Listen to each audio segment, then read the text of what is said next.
steamer. It runs through the tunnels, it runs across bridges, bursts into arms, creaks over hills, and disappears back into the shadows as the morning approaches. The engine shivered. "Come on now, Tavish," Alan said, the only one laughing. "There's no such thing as ghosts." There is two, Herbert said, quivering. "Bah," Nigel said, closing his eyes. "Those are just children's stories to scare young engines." "They are not just stories," Tavish said. "I know what I'm on about. There are lots of ghost engines. I'll tell you a story about the scariest one of all," he said, and the other engines looked at him nervously. "The name of this particular story is The Curse of Fowler's Ghost." He paused impressively. Alan sniggered loudly. Tavish gave him a look of deepest loathing and shut up. "Fowler's Ghost?" Herbert asked, quivering. "Herbert, isn't it about this time of year that your smoke box goes in for ash removal?" Alan inquired. "You could ask them to put your brains back at the same time." "Alan, that's enough." Stephen, the whole exhaustedly. "Leave Herbert alone," he said, closing his eyes. "It's too late in the evening to start arguing." Stephen, Herbert said, and everyone knew a question was on its way. Stephen opened his eyes and smiled. "Yes, Herbert." What was Fowler's ghost?" Herbert asked. "Well," Stephen said, "it's quite a short story, really. I'm not sure if it's worth telling." "Well," Tavish grunted, "you might as well. You might get a reaction out of them, at least more than the steam-powered hyena over there."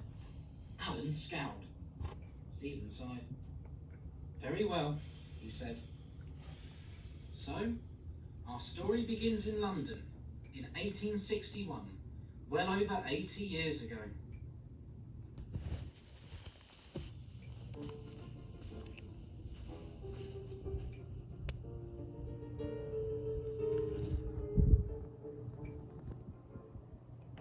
Sir John Fowler was a great engineer in many ways, and indeed, those of you young engines who have crossed the famous Forth Bridge will know of his work.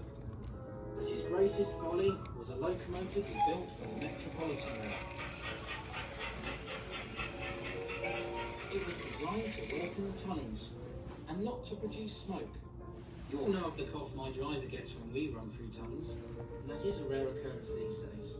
Well, these locomotives had to spend most of their lives working down tunnels, and Fowler ordered a new locomotive built to his unique design. Unfortunately, the engine didn't steam well, and on its first test run it failed miserably, just outside Hanwell Station on the Great Western Line. They made a second test run later that year, but it did not live up to expectations. Fowler was angry. The engine had failed him. He ordered it to be sheeted up and left where no one could find it. Fowler ordered the test to be covered up and publicly denied that the engine had ever existed. Before it was hidden, Fowler had some of its parts sold for scrap, mainly boiler fittings, and once he had recouped some of his loss, he banished it to a disused tunnel on the underground system. Down in its tunnel, the engine was angry. It was not his fault that he had failed. It was the work of his designer, and he plotted his revenge. A few years later, some workmen were down in the tunnels, removing the rails to the engine's tunnel. They bricked up the line, not knowing what lay inside. As they turned to leave, an almighty crash was heard, and they turned to see the bricked-up tunnel disappear in dust and rocks. The shaft of the tunnel had collapsed, and the engine was lost beneath a ton of rubble. They sealed the shaft off, and for a while, nothing happened. Then one night, an alarm went out on the underground system. A runaway engine had been seen, thundering down the tunnel towards Edgware Road. Men went out to the tunnels and lifted some rails to derail the engine. It never came. This happened night after night for a few weeks, until men started muttering about the ghostly spectre being one of John Fowler's designs. Try as he might, he couldn't keep it secret any longer, and some photographs of the engine were released to the public.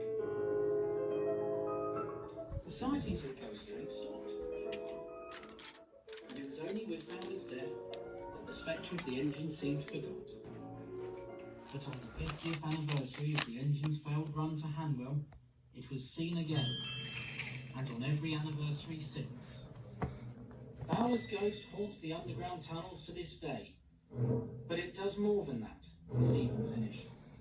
It haunts the valleys, it haunts the stations, it haunts the goods yards and the sidings. It shrieks across bridges and thunders through the cuttings. It comes to take old engines away, to sheet them up and remove them forever from this world.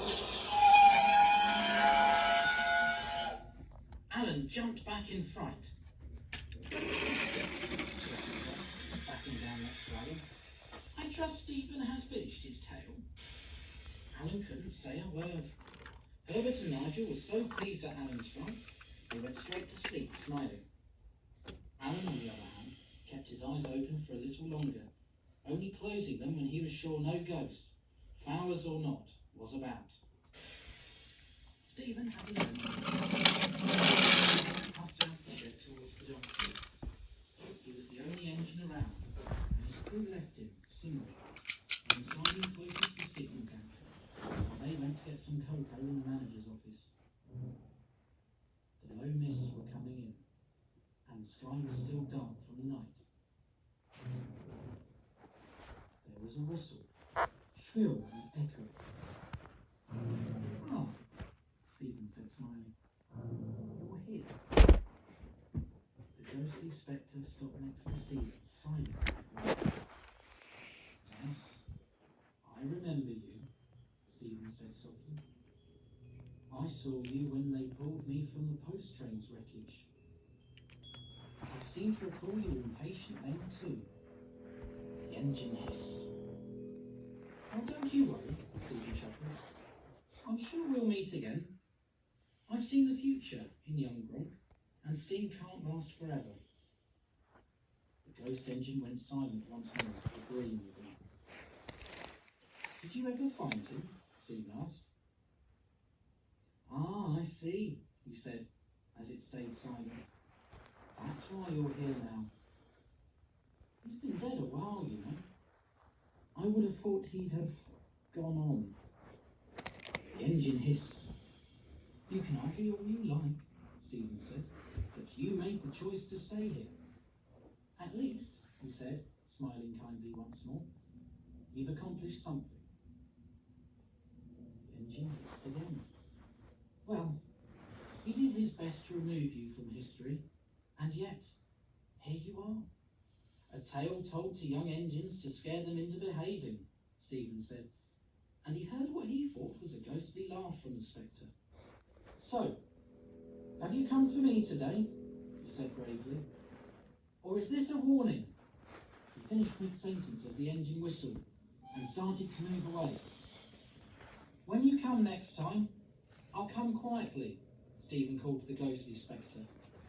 "When you call me, I shall follow you onward."